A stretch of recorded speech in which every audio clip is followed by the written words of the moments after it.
আল্লাহ রাব্বুল আলামিনই প্রথম, আল্লাহ পাকই শেষ। আল্লাহ পাক প্রকাশ্য, আল্লাহ পাক গোপন।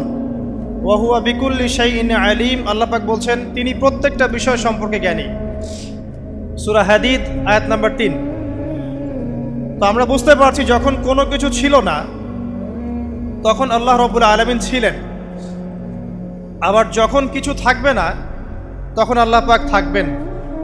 কুল্লু মান আলাইহা ফান ওয়া ইয়াবকা ওয়াজহু রাব্বিকা যুল জালালি ওয়াল ইকরাম।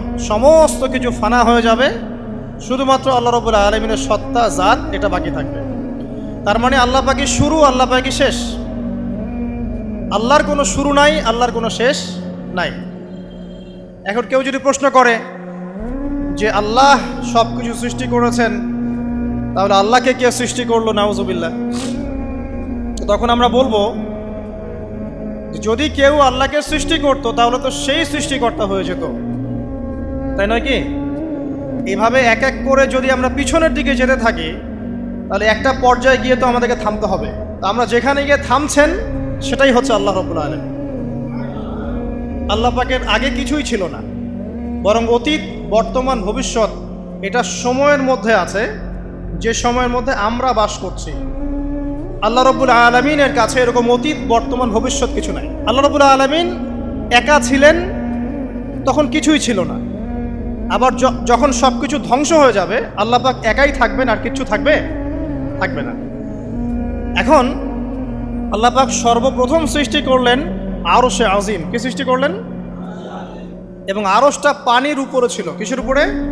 পানির উপরে। এরপরে আল্লাহ রাব্বুল আলামিন সৃষ্টি করেছেন কলম।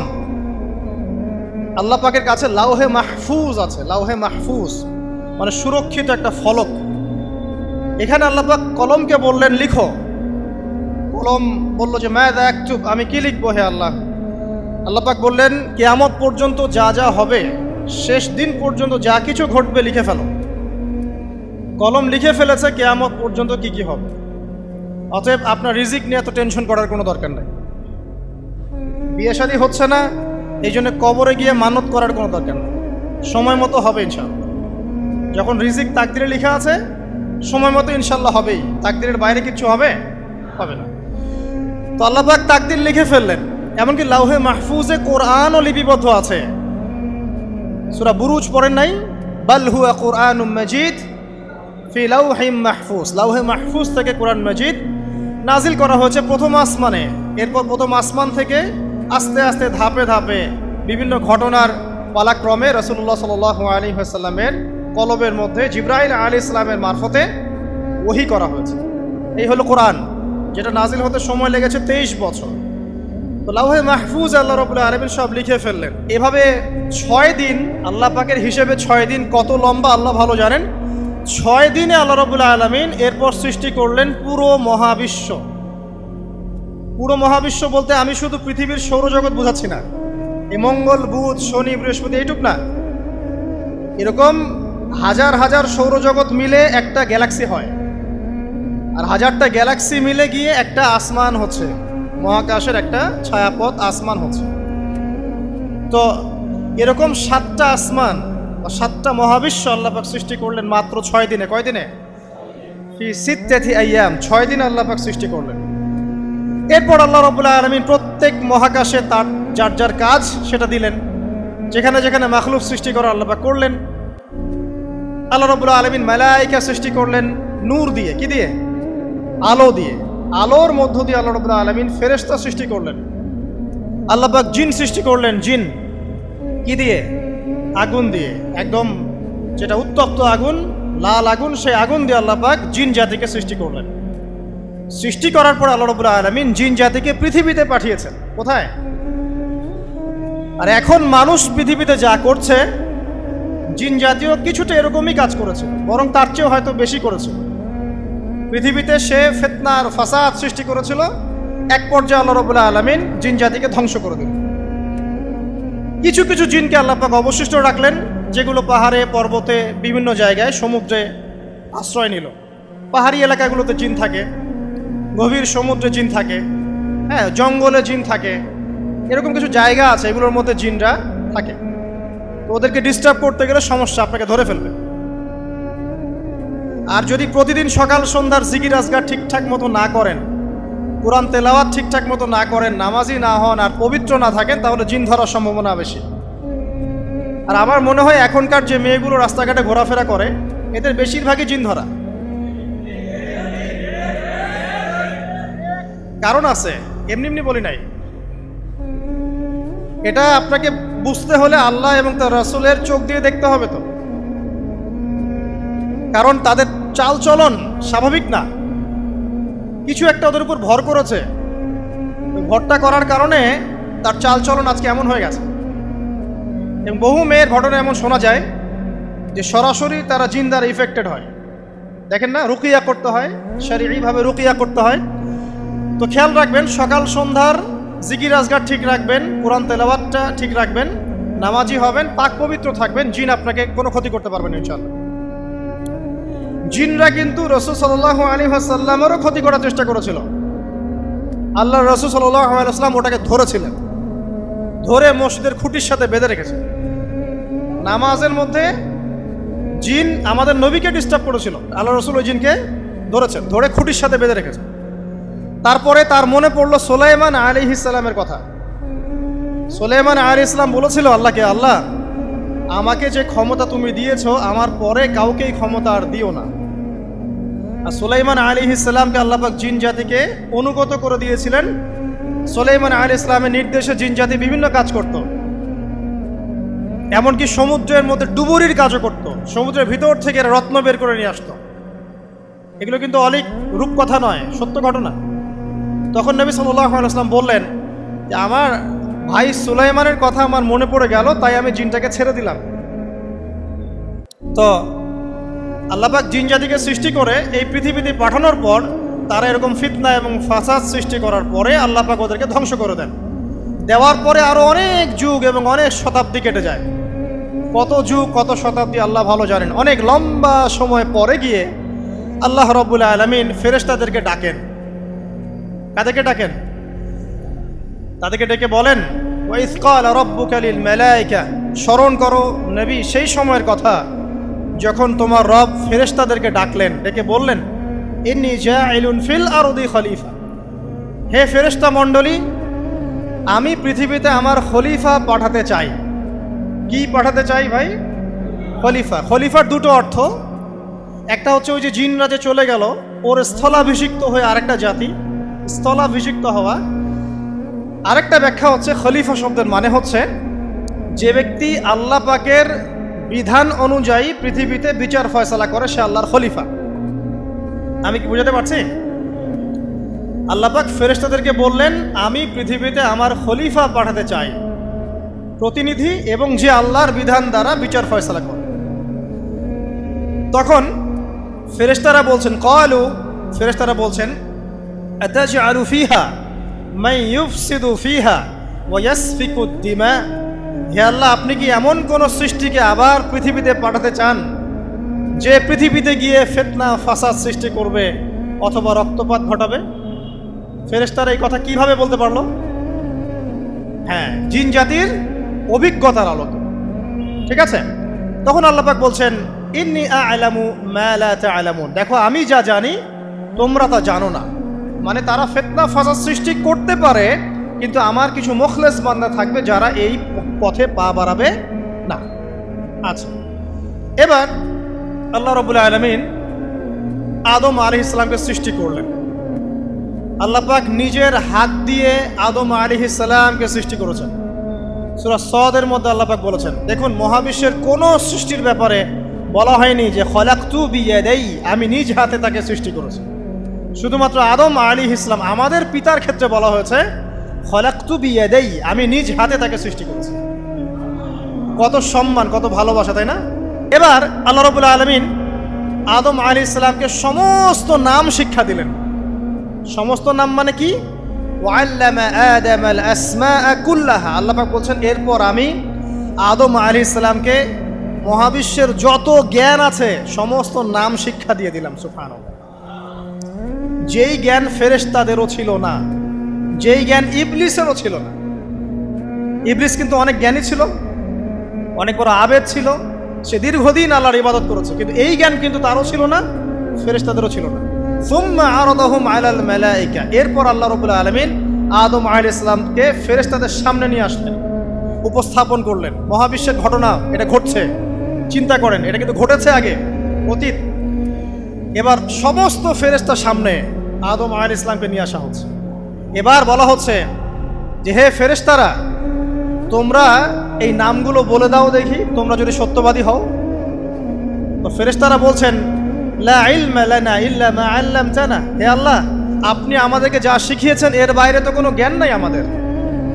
তারপর আল্লাহ পাক আদমকে বললেন আলাইহিস সালাম, হে আদম, তুমি সব নাম বলে দাও দেখি। এরপর আদম আলাইহিস সালাম সমস্ত নাম একটা একটা করে বলে দিলেন। তাহলে আমাদের পিতা জ্ঞানী ছিলেন না অজ্ঞ ছিলেন? আর আমরা তার সন্তান হিসেবে জ্ঞানী না অজ্ঞ? এটা আমাদের শোভা পায়।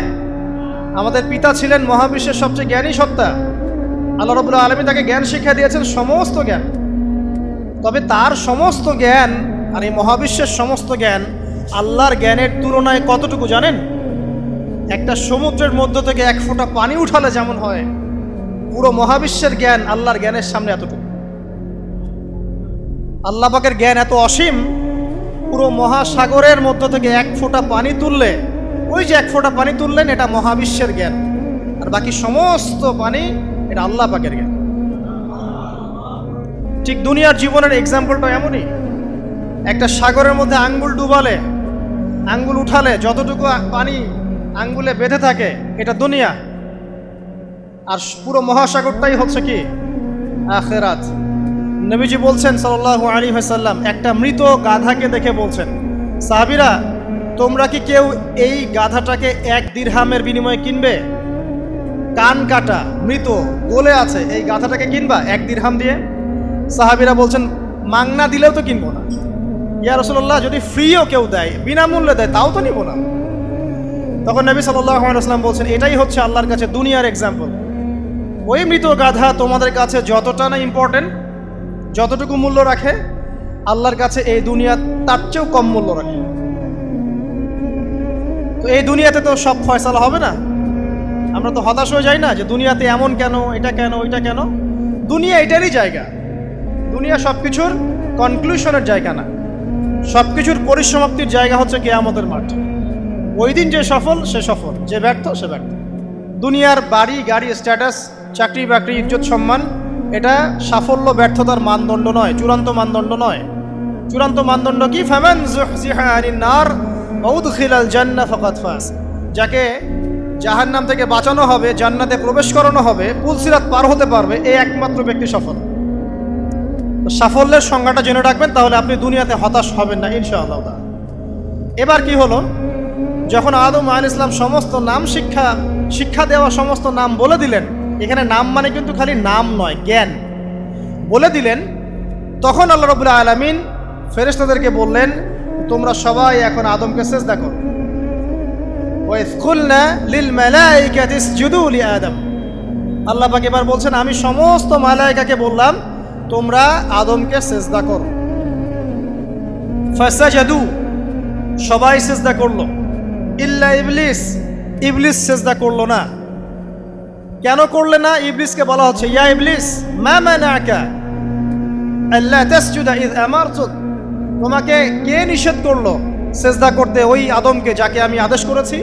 কে নিষেধ করলো? তখন ইবলিস বলছে, খালাকতানি মিন নার ওয়া খালাকতাহু মিন তিন, আমাকে সৃষ্টি করেছেন আগুন দিয়ে আর আদমকে সৃষ্টি করেছেন মাটি দিয়ে, আমি কিভাবে তাকে সিজদা করতে পারি?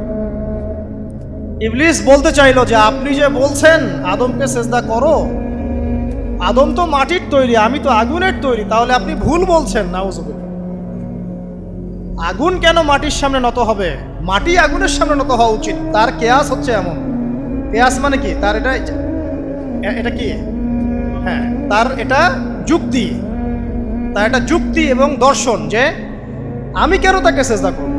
আমি তো আগুনের তৈরি আর আদম হচ্ছে মাটির তৈরি।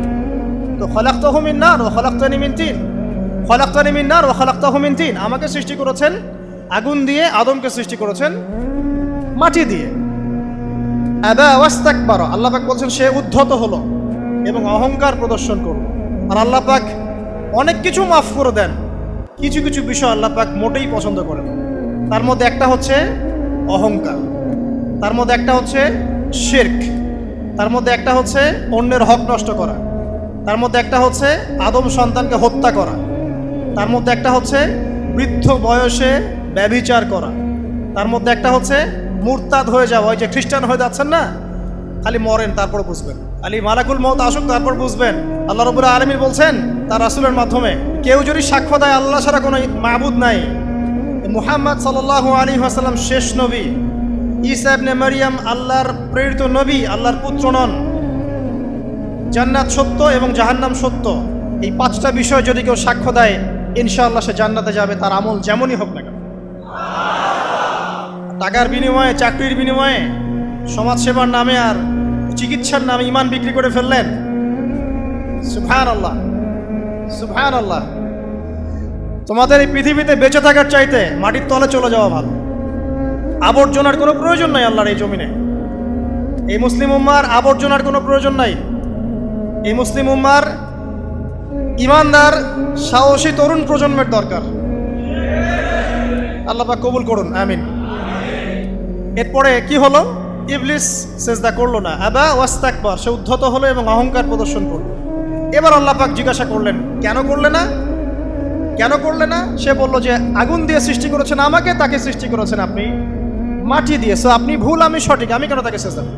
আল্লাহ পাক তখন আর তার প্রতি রহম করলেন না। আল্লাহ পাক তখন তাকে বলছেন ফখরুজ মিনহা, এখান থেকে বেরো। আল্লাহ পাক যেমন গফুর রহিম আরহামুর রহিমিন, ঠিক তেমনি আল্লাহ পাক শাদীদুল ইকাব, কঠিন শাস্তি দাতাও বটে। আল্লাহ পাক শুধু কি দয়াই করবেন, শাস্তি দিবেন না? দিবেন। ফখরুজ, অপদস্থ হয়ে লাঞ্ছিত হয়ে এখান থেকে বের হয়ে যাও।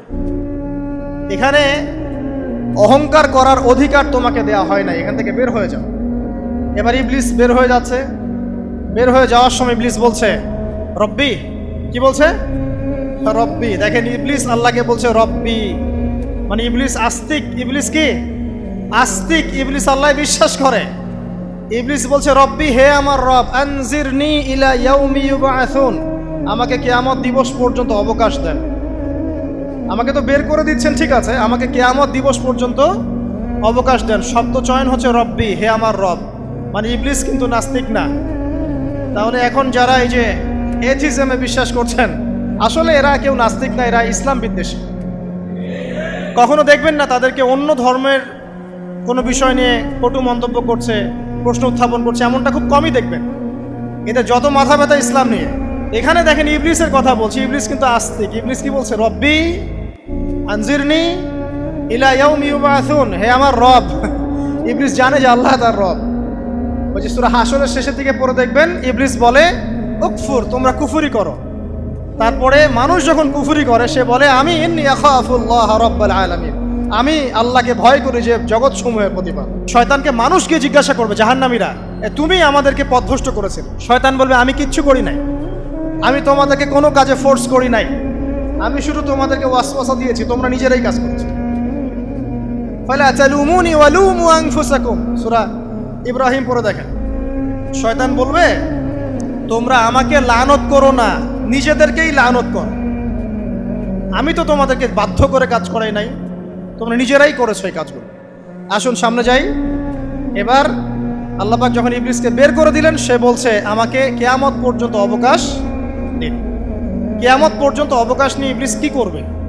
উত্তর, ইবলিস বলছে ফাবিমা আগওয়াইতানি, হে আল্লাহ, যে কারণে বা যে আদমের কারণে আপনি আমাকে এখান থেকে বের করে দিলেন, লাআকউদান্না লাহুম সিরাতাকাল মুস্তাকিম, আমি সে আদম সন্তানের সরল পথে ওত পেতে বসে থাকবো।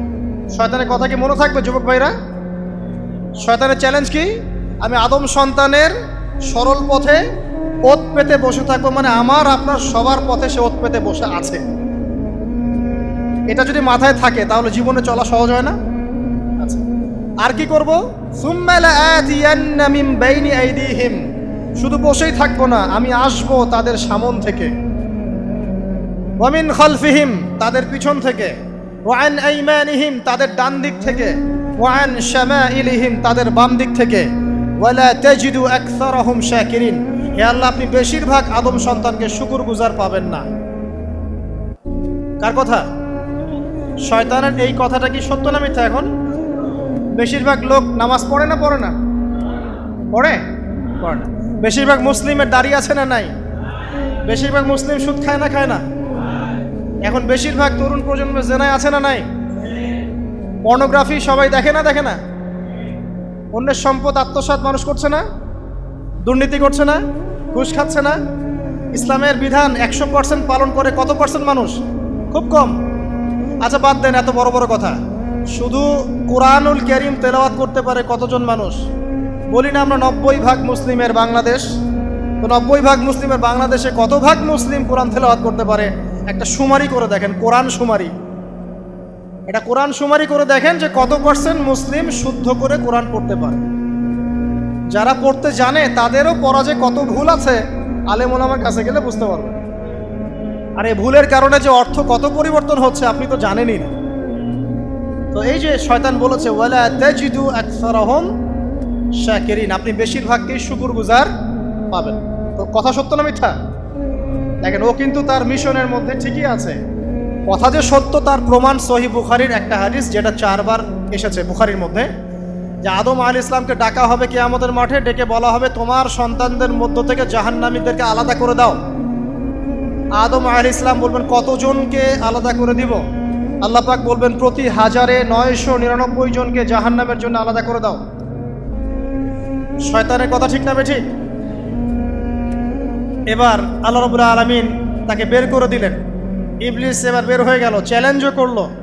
এবার আল্লাহ পাক আদম আলাইহিস ইসলামকে ডেকে বলছে ইয়া আদম, এবার আদম আলাইহিস ইসলামের এই যে পাজর মানে বুকের পাজর, এখান থেকে তার সঙ্গিনীকে সৃষ্টি করা হলো। কারণ আদম আলাইহিস ইসলাম একাকী ছিলেন, একা কি থাকা যায়? একা থাকতে কষ্ট হয় না? একজন জীবন সঙ্গী লাগে না? তো আদম আলাইহিস ইসলামের এই বাম পাজরের হাড় থেকে হাওয়া আলাইহিস সালামকে সৃষ্টি করা হলো। সৃষ্টি করার পর আরো একটা ঘটনা আছে যে আল্লাহ রাব্বুল আলামিন আদম আলাইহিস সালামের পিঠের যে অংশটুকু আছে, এই অংশটুকু থেকে আগামীতে যত আদম সন্তান আসবে সবাইকে ছোট ছোট পিঁপড়ার আকৃতিতে সামনে নিয়ে দেখালেন। সুবহানাল্লাহ। যত আদম সন্তান আসবে আল্লাহ পাক সবাইকে আদমের সামনে দেখালেন এবং বললেন এই যে শুভ্র অংশ যারা, মানে সাদা অংশ যারা, তারা তোমার সন্তানদের মধ্য থেকে সবাই জান্নাতি। আর তোমার এই যে বাম পাশে যেগুলো কালো কালো ছোট ছোট আকৃতি দেখছো, এগুলো সব তোমার সন্তানদের মধ্য থেকে জাহান্নামী। আমরা দোয়া করি আমরা তাদের অন্তর্ভুক্ত না হই। এবার আল্লাহ পাক সবাইকে বললেন, সূরা আরাফের মধ্যে আসছে 182 নম্বর আয়াতে মনে হয়, আল্লাহ পাক বলেন আলাস্তু বিরাব্বিকুম, হে আদমের সন্তানরা আমি কি তোমার রব নই? আমি কি তোমাদের রব নই? আলাস্তু বিরাব্বিকুম, আমি কি তোমাদের রব নই? আলাস্তু বিরাব্বিকুম, আমি কি তোমাদের রব নই? আমরা সবাই তখন বলেছিলাম বালা ইয়া রব্বি, অবশ্যই আপনি আমাদের রব। আমরা এখন ভুলে গেছি না? আমরা সবাই এই সাক্ষী দিয়ে আসছি রুহের জগতে। আর রুহের জগৎ বলে একটা জগৎ আছে, অনেক জগৎ আছে। রুহের জগৎ একটা, দুনিয়ার জগৎ একটা, জিন জাতির জগৎ আলাদা, বারজাখ পরকালে যে কবরে রাখার পরে বারজাখের জগৎ একটা, আর দারুল করার যেটা হবে একদম জান্নাত জাহান্নাম, ওটা আরেকটা জগৎ। এই যে মহাবিশ্ব যে সম্প্রসারিত হচ্ছে, এক এক গ্যালাক্সিতে এক একটা জগৎ না, এরকম বহু জগৎ আছে। রুহের জগতে আমরা এই ওয়াদা আল্লাহর কাছে করে এসেছি। এটাকে আহদে আলাস্তু বলে। কি বলে? আহদে আলাস্তু, মানে আলাস্তু বিরাব্বিকুম, আমি কি তোমাদের রব নই? আমরা বলেছিলাম হ্যাঁ আপনি আমাদের রব।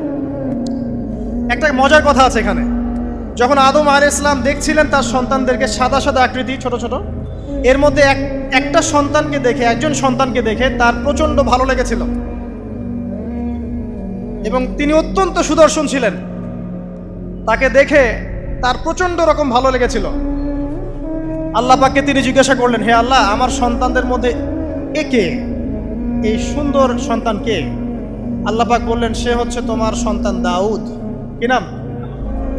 দাউদ আলাইহিস সালাম। আর আপনাকে বলে রাখি, আদম আলাইহিস সালামের ব্যাপারে যেমন আল্লাহ পাক বলেছেন আদম আমার খলিফা, ঠিক দাউদ আলাইহিস সালাম সম্পর্কেও আল্লাহ পাক বলেছেন দাউদ আমার খলিফা। বুঝতে পারলেন? কোথায় আছে? সূরা সদ পড়ে দেখেন। ঠিক আদম আলাইহিস সালাম সম্পর্কে আল্লাহ পাক বলেছেন না যে আমি পৃথিবীতে খলিফা পাঠাচ্ছি, ঠিক দাউদ আলাইহিস সালাম সম্পর্কেও আল্লাহ পাক বলেছেন দাউদ আমার খলিফা। ইয়া দাউদ ইন্না জাআলনাকা খলিফাতান ফিল আরদ ফাহকুম বাইনান নাসি বিল হক ওয়া লা তাত্তাবি'ল হাওয়া। আয়াতটা পড়ে দেখবেন, ওইদিকে আমি পরে আসছি। তো ওই সন্তানকে দেখে তার এত ভালো লাগলো, আল্লাহর কাছে তিনি জিজ্ঞাসা করছেন, হে আল্লাহ, আমার এই সন্তানের হায়াত কত? আল্লাহ পাক বলছেন, তোমার এই সন্তানের হায়াত হচ্ছে 60 বছর। কত বছর? 60 বছর। আর আমাদের উম্মতে মুহাম্মাদের কিন্তু গড় আয়ু এরকম 60-65, এর বেশি না গড় আয়ু। তখন আদম আলাইহিস সালাম বলেন, আল্লাহ, আমার হায়াত থেকে তাকে 40 বছর দিয়ে দাও। আমার হায়াত থেকে তাকে 40 বছর দিয়ে দাও। আল্লাহ পাক তাকে 40 বছর দিয়ে দিলেন। তাই আদম আলাইহিস সালামের 1000 বছর হায়াত হয়ে গেল 960 বছর, আর দাউদ আলাইহিস সালামের 40 বছর হায়াত হয়ে গেল 100 বছর। এখন আসেন এই জায়গায় যে আদম আলাইহিস সালাম এবং দাউদ আলাইহিস সালাম দুইজনকে আল্লাহ পাক কি বলেছেন? খলিফা। খলিফা কে? খলিফা কাকে বলে? এটা একটু শুনে নি ছোট্ট করে। সূরা সদ পড়বেন 24 কি 26 নম্বর আয়াত। আল্লাহ পাক বলছেন, ইয়া দাউদ, হে দাউদ, খলিফার কাজ কি এটা শোনেন। হে দাউদ, ইন্না জাআলনাকা খলিফাতান ফিল আরদ, নিশ্চয়ই আমি আল্লাহ তোমাকে পৃথিবীতে খলিফা করেছি। কি করেছি? খলিফা করেছি। তোমার কাজ কি? ফাহকুম বাইনান নাসি বিল হক, মানুষের মাঝে আল্লাহর বিধান দ্বারা হকের মানদণ্ডে বিচার ফয়সালা করবে। তাহলে আল্লাহর খলিফার দায়িত্ব কি? আল্লাহর বিধান দ্বারা বিচার ফয়সালা করা। ওয়ালা তাত্তাবি'ল হাওয়া, তুমি নিজের প্রবৃত্তির অনুসরণ করবে না। ফায়ুদিল্লাকা আন সাবিলিল্লাহ, তাহলে তোমাকে এটা সরল পথ থেকে বিচ্যুত করে দিবে। ইন্নাল্লাযীনা ইউদিল্লুনা আন সাবিলিল্লাহ, নিশ্চয় যারা আল্লাহর পথ থেকে বিচ্যুত হয়ে যায়, লাহুম আযাবুন শাদীদ, তাদের জন্য কঠিন শাস্তি আছে। বিমা নাসু ইয়াউমাল হিসাব, এই কারণে যে তারা হিসাবের দিনটা ভুলে গেছে। এই আয়াত থেকে খলিফার ফাংশন বুঝতে পারলেন? খলিফার ফাংশন কি? আপনি যা ইচ্ছা তাই ফয়সালা করবেন, নিজের মন গড়া যা ইচ্ছা রচনা করবেন। ফাহকুম বাইনান নাসি বিল হক, মানুষের মধ্যে হকের মানদণ্ডে বিচার ফয়সালা করো। হকটা কি জিনিস? আমার দর্শন হক, আমার ফিলোসফি হক, আমার যুক্তি, আমার বিজ্ঞান, এগুলোই হকের মানদণ্ড। হকের মানদণ্ড কি? কোথায় উত্তর আছে? কোরআনেই উত্তর আছে। কোন সূরা? সূরা কাহফ। কত নম্বর আয়াত? আয়াত নাম্বার 29। আল্লাহ পাক বলছেন, ওয়াকুলিল হাক্কু মির রাব্বিকুম, হক সেটাই যা তোমার রবের পক্ষ থেকে নাজিল। কথা কি ক্লিয়ার? হক কি জিনিস? যা তোমার রবের পক্ষ থেকে নাজিল হয়। ফামান শাআ ফালইউমিন, যার ইচ্ছা হয় সে স্বীকার করুক। ওয়ামান শাআ ফালইয়াকফুর, যার ইচ্ছা হয় সে অস্বীকার করুক। ইন্না আ'তাদনা লিযালিমিনা নারান, অস্বীকারী জালেমদের জন্য আমি আগুন প্রস্তুত করে রেখেছি। তো এখানে আপনি হকের সংজ্ঞা পেলেন এবং হকের মানদণ্ডে বিচার ফয়সালা করলে পরে খলিফা হয়। যদি আল্লাহ পাকের হকের মানদণ্ডে কেউ ফয়সালা না করে, সে আল্লাহর খলিফা নয়, সে শয়তানের খলিফা। কথা কি ক্লিয়ার? আচ্ছা, এখন যদি আপনি বাধ্য হন কোনো ক্ষেত্রে, সেটা আলাদা বিষয়। বাধ্য হয়েছেন সেটা আলাদা বিষয়, কিন্তু আকীদা স্পষ্ট থাকতে হবে যে আল্লাহ রাব্বুল আলামিনের বিধান চূড়ান্ত, এর উপর কোনো বিধান নাই। এখন আপনি আদম এবং দাউদ আলাইহিস সালামের মধ্যে একটা সম্পর্ক বুঝতে পারলেন। এবার আল্লাহ পাক আদম আলাইহিস সালামকে ডাকলেন, ডেকে বলছেন, আদম এবং হাওয়া, তোমরা দুজন উসকুন আনতা ওয়া যাওজুকাল জান্নাহ, এবার তুমি আর তোমার স্ত্রী হাওয়া তোমরা জান্নাতে থাকো। ফাকুলা মিনহা রাগাদান হাইথু শি'তুমা, জান্নাতের যেখান থেকে ইচ্ছা তোমরা ফল খাও বা যা ইচ্ছা তাই করো, সবকিছু উন্মুক্ত তোমাদের জন্য জান্নাতে। একটা বিষয়, ওয়ালা তাকরাবা হাযিহিশ শাজারা, এই যে গাছটা দেখছো, এই গাছের কাছেও যাবে না। এখানে শব্দ এমন না যে গাছের ফল খাবে না, শব্দ হচ্ছে এমন গাছের কাছেও যাবে না। যেমন ওয়ালা তাকরাবু জিনা, জিনা করবে না আল্লাহ পাক বলেননি, বলেছেন জিনার কাছেও যাবে না। ওয়ালা তাকরাবু মাল আল ইয়াতীম, ইয়াতীমের মাল খাবে না আল্লাহ পাক বলেন নাই, আল্লাহ বলছেন ইয়াতীমের মালের কাছেও যেও না। আমি কি বুঝাতে পারছি? এই গাছের কাছেও যেও না। এবার জান্নাতে তারা থাকতে লাগলেন। এবার ইবলিস তো আর হাল ছেড়ে দেয় নাই, সে কি বলেছিল? ডান বাম সামন পিছন সব দিক থেকে আসবে। সে এসে ওয়াসওয়াসা দেয়। কি ওয়াসওয়াসা দেয়? হে আদম, হাল আদুল্লুকা, আমি কি তোমাকে বলে দিব, আলা শাজারাতিল খুলদ ওয়া মুলকিন লা ইয়াবলা, হে আদম, আমি কি তোমাকে বলে দিব এমন একটা গাছের কথা যেই গাছের ফল খেলে পরে তুমি চিরস্থায়ী জীবন লাভ করবে, কোনো দিন মারা যাবে না। এই চিরস্থায়িত্বের টোপ দিচ্ছে কে? এই চিরস্থায়ী ক্ষমতার টোপে মানুষ পথ হারাচ্ছে না পৃথিবীতে। ওয়ামুলকিল লা ইয়াবলা, এমন রাজত্ব পাবে যেই রাজত্ব কখনো ক্ষয় হবে না। চিরস্থায়িত্বের টোপ, রাজত্বের টোপ, এই দুটোই হচ্ছে পৃথিবীতে মানুষকে পথভ্রষ্ট করার শয়তানের অস্ত্র। কথা মনে বুঝতে পারেন না? আমার মাথার উপর দিয়ে যাচ্ছে, বুঝতে পারবেন ইনশাআল্লাহ। তো টোপ দিচ্ছে দুইটা, হাল আদুল্লুকা আলা শাজারাতিল খুলদ ওয়া মুলকিল লা ইয়াবলা। করতে করতে করতে করতে একদিন সত্যি সত্যি আমাদের পিতামাতা সেই গাছের কাছে চলে গেলেন। যখনই চলে গেলেন, ফালাম্মা যাকা শাজারা, যখন তারা গাছের কাছে চলে গেলেন, বাদাত লাহুমা সাওআতিহিমা, তাদের পরনে যে জান্নাতি কাপড় ছিল ধাপাস করে খুলে পড়ে গেল। ইন্না লিল্লাহি ওয়া ইন্না ইলাইহি রাজিউন। আমাদের পিতামাতাকে পুরো মহাবিশ্বে ফেরেশতাদের সামনে জান্নাতে নগ্ন করে দিল ইবলিস। আমি মনে বুঝাতে ব্যর্থ হচ্ছে। আমাদের পিতামাতাকে জান্নাতে ফেরেশতাদের সামনে, সবার সামনে নগ্ন করে কাপড় খুলে ফেললো কে? ইবলিস। তো এখন যে কাপড় খোলার সংস্কৃতি চলছে, কারা এরা? ওরা জিন শয়তান, এগুলো মানুষ শয়তান। শয়তান দুই প্রকার, মিনাল জিন্নাতি ওয়ান নাস, জিন শয়তান আর মানুষ শয়তান। ওই জিন শয়তান এদেরকে ওয়াসওয়াসা দিয়ে দিয়ে নগ্ন করেছে। এরা এখন নগ্নতার আন্দোলন শুরু করেছে, এবং আমি জানি কয়দিন পর এটা বিকিনি পরেও ঘুরবে। অবাক হচ্ছেন? কিয়ামতের আলামতের মতো অন্যতম হচ্ছে মানুষ রাস্তার ধারে ধারে জেনা করবে, রাস্তার মোড়ে মোড়ে জেনা হবে। তখনকার সবচেয়ে ভালো মানুষ হবে সেই ব্যক্তি যে গিয়ে বলবে যে বাবা তোমরা জেনা করছো করছো, এই দেয়ালের পিছনে গিয়ে করতে পারলা না। সে হবে সবচেয়ে ভালো মানুষ। এই যে কাপড় খোলার সংস্কৃতি শুরু হয়েছে, এটা কার সংস্কৃতি? বাদাত লাহুমা সাওআতিহিমা। আল্লাহ পাক আরো বলছেন, ইয়া বানি আদম, হে আদম সন্তান, লা ইয়াফতিনান্নাকুমুশ শাইতান, শয়তান যেন তোমাদেরকে ফিতনায় ফেলতে না পারে। কামা আখরাজা আবাওয়াইকুম মিনাল জান্নাহ, ঠিক যেভাবে শয়তান তোমাদের পিতামাতাকে জান্নাত থেকে বের করে দিয়েছিল। আর কি করেছিল? কামা আখরাজা আবাওয়াইকুম মিনাল জান্নাহ ইয়ানজিউ আনহুমা লিবাসাহুমা, শয়তান তোমাদের পিতামাতার লেবাস পোশাক খুলে ফেলেছিল। ঠিক এভাবেই যেন পৃথিবীতে শয়তান তোমাদেরকে ফিতনায় ফেলতে না পারে, আল্লাহ পাক সতর্ক করছেন। এখন কি বুঝতে পারছেন? এই নগ্নতার যে ছয় লাভ, নগ্নতা, অশ্লীলতা, পর্নোগ্রাফি, বেহায়াপনা, ফ্রি মিক্সিং, নারীদেরকে নগ্ন করে রাস্তায় বের করে নিয়ে আসা, এগুলো কার এজেন্ডা? শয়তানের এজেন্ডা। এর উপর কোনো কথা নাই, কারণ কোরআনের উপর কোনো সত্য নাই। এগুলোর উপরে কোনো কথা হবে না, বিকজ কোরআনের উপর কোনো সত্য নাই। আছে? নাই। কোরআনে আল্লাহ পাক বলেছেন যে শয়তান ফিতনায় ফেলেছিল, ইয়ানজিউ আনহুমা লিবাসাহুমা, শয়তান তোমাদের পিতামাতার লেবাস খুলে ফেলে দিয়েছিল। ওয়াতাফিকা ইয়াখতিফানি আলাইহিমা মিন ওয়ারাকিল জান্নাহ, তখন আমাদের পিতামাতা জান্নাতের গাছের যে এই যে পাতাগুলো আছে এগুলো ছিঁড়ে ছিঁড়ে লজ্জাস্থান থাকতে লাগলেন। ইন্না লিল্লাহ। আমাদের পিতামাতার কি দুর্দশা হয়েছিল, আমাদের পিতামাতার কি দুর্দশা, কি লজ্জা হয়েছিল তখন। চিন্তা করে দেখেন, শয়তান কাপড় খুলে ফেলে দিয়েছে, আর আমাদের পিতামাতা, আমাদের মা, আমাদের বাবা জান্নাতের এই যে পাতাগুলো ছিঁড়ে ছিঁড়ে গায়ের লজ্জাস্থান ঢাকা শুরু করেছেন। কি পরিমাণ লজ্জা চিন্তা করেন। আপনাকে যদি এখানে কেউ নগ্ন করে ফেলে এবং আপনি যদি না চান বিষয়টা, সবাই জোর করে আপনার কাপড় খুলে ফেলে, আপনার কেমন লাগবে? কেমন লাগবে? এই ঘটনা ঘটেছে মহাবিশ্বে, শয়তান ঘটিয়েছে। এরপর আল্লাহ পাক ডাকলেন, ডেকে বলছেন, ইয়া আদম, হে আদম, আলাম আনহাকুমা আন তিলকুমা শাজারা, হে আদম, আমি কি তোমাদেরকে দুজনকে নিষেধ করি নাই যে গাছের কাছে যাবে না? আমি কি তোমাদের দুইজনকে নিষেধ করি নাই যে তোমরা গাছের কাছে যাবে না? তখন আদম আলাইহিস সালাম বুঝতে পারলেন যে তারা একটা বড় ভুল করে ফেলেছে।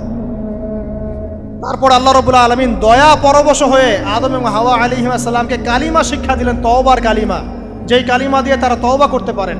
সেই কালিমা হচ্ছে রব্বানা যালামনা আনফুসানা ওয়া ইল্লাম তাগফির লানা ওয়া তারহামনা লানাকুনান্না মিনাল খাসিরিন। এই দোয়া শিখে নিয়ে আদম এবং হাওয়া আলাইহিস সালাম তওবা করলেন। আল্লাহ পাক তাদের তওবা কবুল করে মাফ করে দিলেন। কিন্তু জান্নাতে আর থাকা হলো না। আল্লাহ পাক বলেন, কুল নাহবিতু মিনহা জামিআ, এবার তোমরা সবাই মিলে এখন পৃথিবীতে নেমে যাও। আল্লাহ মাফ করে দিলেন, কিন্তু তোমরা এখন পৃথিবীতে নেমে যাও, জান্নাতে আর থাকা হবে না। খেয়াল করে দেখেন, ইবলিসও আল্লাহর আদেশ মানে নাই।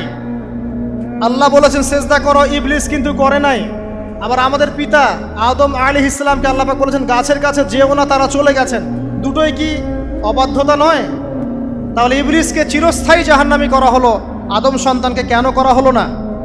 উত্তর, আদম সন্তান আদম আলাইহিস সালাম তওবা করে ফিরে এসেছে, ইবলিস আসে নাই। তাই আমাদের দ্বারা পদে পদে ভুল হবেই, তওবা করে ফিরে আসলেই গুনাহ মাফ ইনশাআল্লাহ। আর যদি ইবলিসের মতো গুনার উপর গুনাহ করতেই থাকেন আর বলেন যে আমি ঠিক কাজ করছি, তাহলে ইনশাআল্লাহ ওই যে জাহান্নাম অপেক্ষা করছে। ইবলিসকে আল্লাহ পাক বললেন যে তুমি এবং তোমার অনুসারী যারাই থাকবে সবাইকে দিয়ে লাআমলাআন্না জাহান্নামা মিনকুম আজমাইন, তোমাদের সবাইকে দিয়ে আমি জাহান্নাম পরিপূর্ণ করব। নাউযুবিল্লাহ। এবার সবাই পৃথিবীতে নেমে আসলো। পৃথিবীতে এসেই কি আল্লাহ পাক ছেড়ে দিলেন? না, আল্লাহ রাব্বুল আলামিন বলছেন কুল নাহবিতু মিনহা জামিআ, তোমরা পৃথিবীতে নেমে যাও।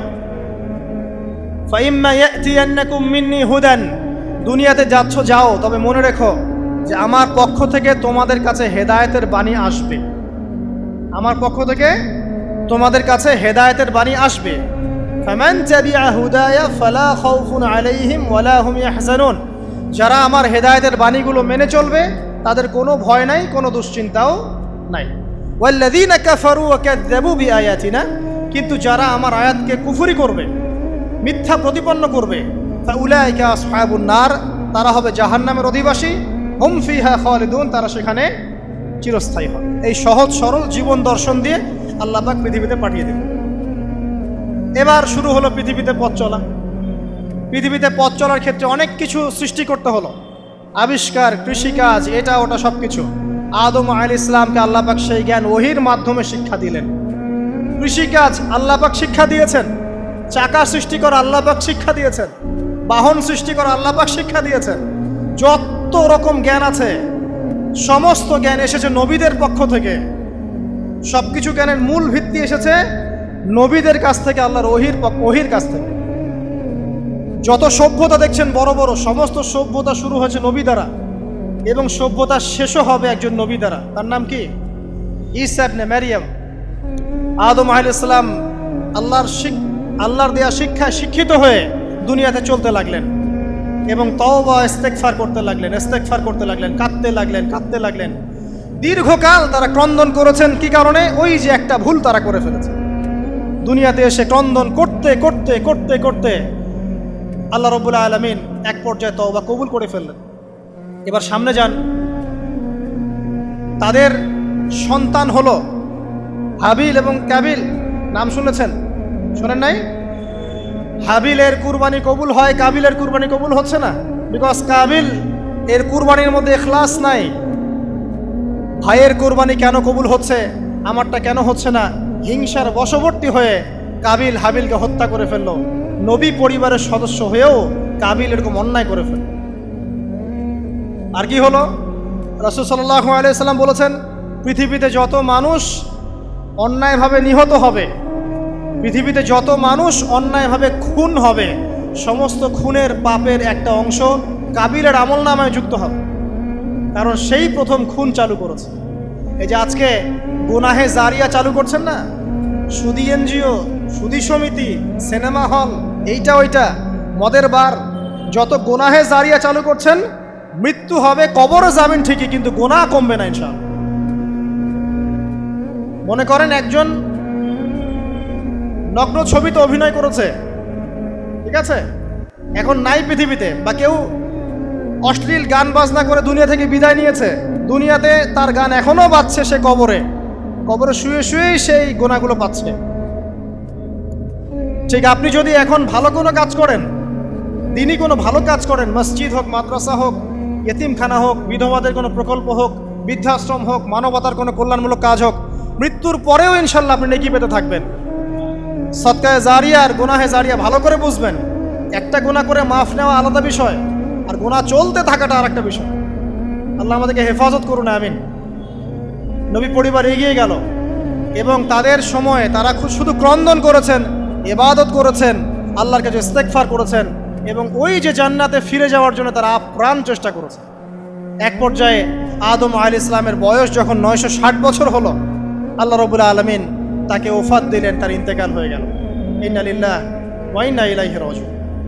এরপরেও নবী পরিবার চলতে লাগলো, চলতে চলতে পরবর্তীতে আসলেন নূহ আলাইহিস সালাম, তারপরে ইব্রাহিম, আদ জাতি, তারপর সামুদ, তারপরে শুআয়ব, কওমে মাদিয়ান, মূসা, দাউদ, সুলাইমান, ইসহাক, ইয়াকুব।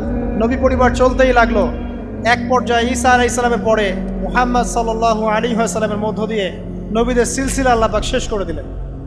এভাবেই সভ্যতা এগিয়ে গেছে, এভাবেই আমাদের পিতামাতার হাত ধরে জ্ঞান পৃথিবীতে এসেছে। এবং ওই যে শয়তানের মিথ্যা প্রলোভন, প্রতারণা, এর ফলশ্রুতিতে ওই যে আমাদের পিতামাতার গা থেকে কাপড় খুলে পড়লো, আল্লাহ পাক রাগান্বিত হয়ে সবাইকে দুনিয়াতে নামিয়ে দিলেন, ইবলিসকে চিরস্থায়ী জাহান্নামী ঘোষণা করলেন। কিন্তু আমাদের পিতামাতার ক্রন্দন, তওবা, ইস্তেগফার আমলের বদৌলতে, আল্লাহর রহমতে আল্লাহ পাক পিতামাতাকে মাফ করে দিলেন, আলহামদুলিল্লাহ। এভাবেই মানব জাতি এগিয়ে যাচ্ছে। আজকে আমরা এই পর্যায়ে পর্যন্ত এসেছি। আদম আলাইহিস সালামের এই সংক্ষিপ্ত জীবনী থেকে আমরা কি শিখলাম? আমরা শিখলাম যে আল্লাহ রাব্বুল আলামিন অনেক ভালোবেসে, অনেক মহব্বত করে, মমতা দিয়ে, মায়া দিয়ে নিজের হাতে আমাদের পিতাকে সৃষ্টি করেছেন। এক। দুই, আমাদের পিতাকে আল্লাহ রাব্বুল আলামিন তার পক্ষ থেকে জ্ঞান শিক্ষা দিয়েছেন। এই কারণে আদম সন্তানরা জন্ম থেকেই দেখবেন কিছু না কিছু জ্ঞানে জ্ঞানী হয়েই থাকে। জ্ঞান আপনার ডিএনএর মধ্যে থাকেই। আল্লাহ রাব্বুল আলামিন আদম আলাইহিস সালামের মধ্যে রূহ ফুঁকে দিয়েছেন। আল্লাহ রাব্বুল আলামিন আদম আলাইহিস সালামকে জান্নাতে রেখেছেন। আল্লাহ রাব্বুল আলামিন গাছের কাছে যাওয়ার পরেও তওবা ইস্তেগফারের মধ্য দিয়ে তাকে মাফও করে দিয়েছেন। আল্লাহ রাব্বুল আলামিন আদম এবং হাওয়া আলাইহিস সালামের মধ্য দিয়ে এই পৃথিবীতে মানব জাতির সিলসিলা অব্যাহত রেখেছেন। এবং কিয়ামত পর্যন্ত যত আদম সন্তান আসবে তাদের জন্য আল্লাহ পাক তার পক্ষ থেকে হেদায়েত প্রেরণ করেছেন। এক যুগে তাওরাত এসেছে, কখনো জাবুর, কখনো ইনজিল, কখনো কোরআন। সর্বশেষ টেস্টামেন্ট হিসেবে কোরআন এসেছে। এখন যদি এই ওহীর বাণী, কোরআন এবং এর ব্যাখ্যা হাদিস আমরা মেনে চলি, ইনশাআল্লাহ তাআলা আমরা আবার সেই জান্নাতে ফিরে যাব যেখান থেকে আমাদেরকে নামিয়ে দেওয়া হয়েছে। আর যদি আমরা কোরআন এবং হাদিস বা আল্লাহর ওহীর পরোয়া না করি, এর আলোকে জীবন না করি, তাহলে ওই ইবলিসের সাথেই আমাদেরকে জাহান্নামে থাকতে হবে, নাউযুবিল্লাহ। আল্লাহ রাব্বুল আলামিন আমাদের সবাইকে কোরআন এবং সুন্নাহ, আল্লাহর ওহী মেনে চলার তৌফিক দান করুন এবং ইবলিসের খপ্পর থেকে আল্লাহ পাক আমাদেরকে বাঁচিয়ে রাখুন। ইবলিসের যত এজেন্ট আছে, ওদের যে দুরভিসন্ধি, ষড়যন্ত্র এবং শয়তানি ফাঁদ, এগুলো থেকে আল্লাহ পাক আমাদেরকে, আমাদের মা বোনদেরকে, আমাদের পরিবারের সদস্যদেরকে, আমাদের সমাজকে, রাষ্ট্রকে আল্লাহ পাক হেফাজত করুন, বাঁচিয়ে রাখুন, আমিন।